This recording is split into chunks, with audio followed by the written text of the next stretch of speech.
Driver अभी नया बा, यही गाना के बारे में बताने वाले हैं। तो हैंडसम भोजपुरी पे नया है तो चैनल को सब्सक्राइब करो, वीडियो को लाइक करो, शेयर करो।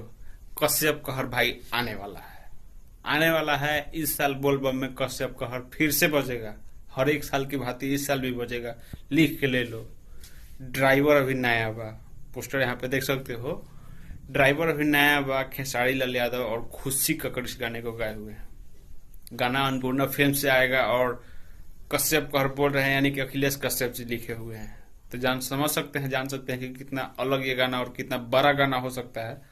और आर्या शर्मा जी का म्यूजिक है और सुनीता सिंह इस वीडियो में काम किए हैं। तो सुनीता सिंह शायद मेरे जाने से पहली बार इस वीडियो में काम कर रही है इनके साथ में। तब तक लाइनें कट गया ससुरा, तो लाइट जरा खुले चला के बात कर रहे हैं। तो ड्राइवर अभी नया बा, ये गाना बहुत जल्द आप सबके बीच में आ जाएगा अन्नपूर्णा फिल्म से। कल टीजर आएगा, मोशन पोस्टर आएगा, जो भी आएगा। पहले पोस्टर आ गया, ये देख लो, घुमा फिरा कर लाइट कट गया, ठीक है। तो ये अपडेट कर सकते, कमेंट करो, चैनल पे नया तो सब्सक्राइब करके वीडियो को लाइक करो और शेयर करो। लाइन कट गया, लाइन कट के आएगा तो हम अपडेट फिर से बताएगा, ठीक है। मिलते हैं नए वीडियो में, तब तक के